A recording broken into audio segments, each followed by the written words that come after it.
Have you ever heard the legend of Louise, the young maid who saved not just a lord, but an entire nation? It's a tale that has been whispered along the rolling hills of the English and Welsh border for over 200 years. Our story begins in 1801, a time of great change and uncertainty in Britain. Tucked away in the picturesque countryside stood Westcott Manor, a grand house of stone and ivy home to the young Lord Westcott. And it was here, within these very walls, that our heroine, Louise, lived and worked. At just 19 years old, Louise was a maid, her days filled with endless chores, from polishing silver to stoking the fires that kept the chilly manor warm. She was quiet and observant, with a spirit much brighter than her humble position suggested. And from the moment she first laid eyes on him, her heart belonged to the master of the house, Lord Westcott. He wasn't your typical aristocrat. At only 21, Lord Nicholas Westcott was kind, handsome, and possessed a quick wit that could make even the sternest housekeeper crack a smile. He treated his staff with a respect that was rare for the time, always offering a thoughtful word or a shared joke. Louise admired him from afar, her love a secret she kept locked away, a seemingly impossible dream for a simple maid. What Louise and most others didn't see was the weight on Lord Westcott's shoulders.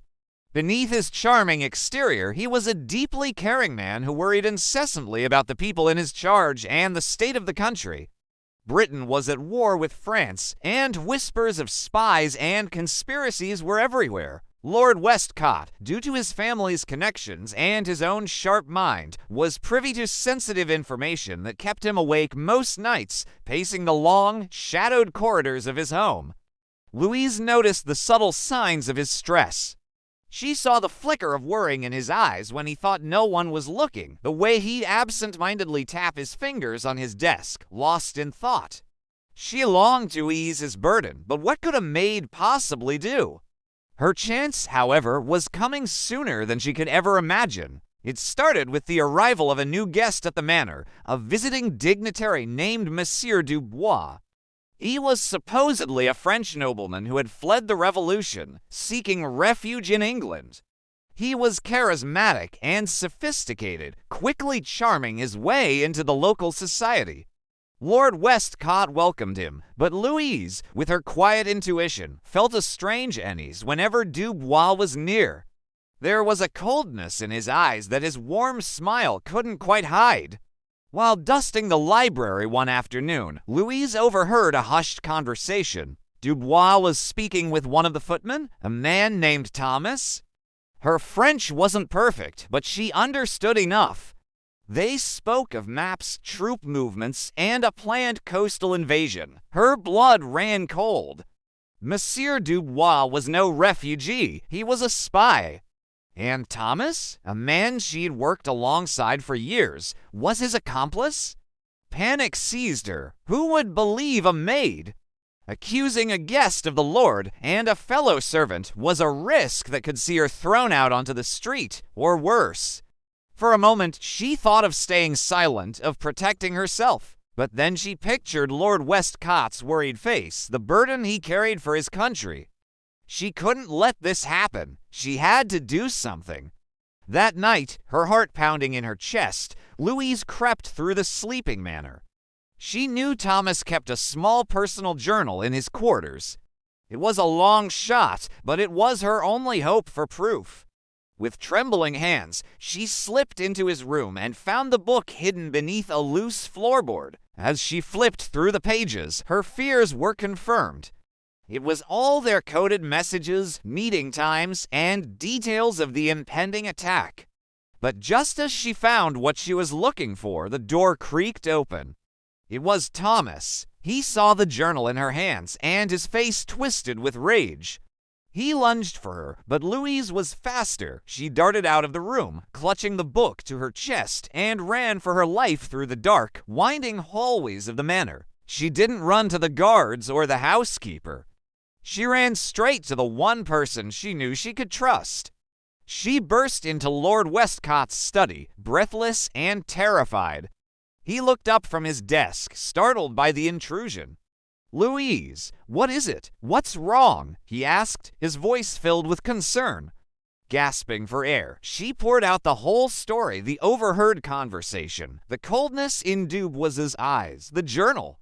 She handed him the book, her hands shaking so much she could barely hold it steady. At first, he looked at her with disbelief. But as he began to read Thomas's journal, his expression shifted from skepticism to shock and then to grim understanding.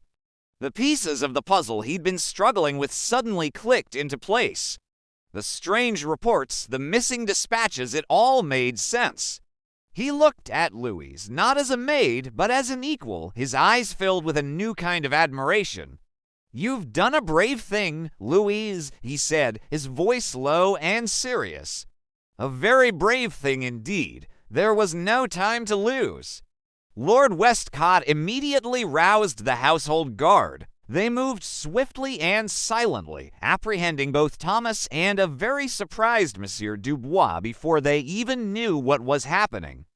The plot was foiled, the vital information was passed on to the crown, and the planned invasion was thwarted before it could even begin. A national crisis was averted, all thanks to the courage of a young maid. In the days that followed, the atmosphere at Westcott Manor was completely transformed. The cloud of worrying that had hung over Lord Westcott was gone, replaced by a profound sense of relief and gratitude. He summoned Louise to his study once more. She entered timidly, expecting to be thanked and perhaps given a small reward before being sent back to her duties. But that wasn't what Nicholas had in mind. He stood by the window, looking out at the grounds, but he turned as she entered. "Louise," he began, his voice softer than she'd ever heard it, "I've spent the last few days thinking. Not just about what you did for me and for the country, but about you." He walked towards her, closing the distance between them. "I've been blind. I've been so consumed by my duties and worries that I failed to see what was right in front of me all along. Your courage, your loyalty, your spirit. It's extraordinary." Louise's heart felt like it would beat right out of her chest. She could barely breathe. He reached out and gently took her hand. "What you did was not the act of a servant," he continued, his gaze intense and sincere. "It was the act of a partner, a protector. You saved me, Louise, in more ways than you know." He paused, taking a deep breath. "I've come to realize that I cannot imagine this house or my life without you in it. Not as a maid, but as my wife." Tears welled in Louise's eyes as he spoke the words she had only ever dared to dream. It felt like a scene from a fairy tale, a lord proposing to his maid. But looking into his honest, caring eyes, she knew it was real. Her impossible dream was coming true. With a voice full of emotion, she accepted.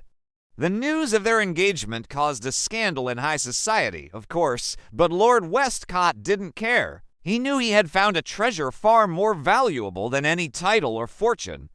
He had found a partner whose worth was measured in courage and love. They were married in the small village church, surrounded not by lords and ladies, but by the staff of the manor and the local people who had come to respect and admire them both. Louise, the maid from the Welsh borders, became Lady Westcott. She never lost her humble and kind nature, and together she and Nicholas ran the estate with a fairness and compassion that became legendary in its own right. Her story serves as a beautiful reminder that heroism isn't about status or birthright.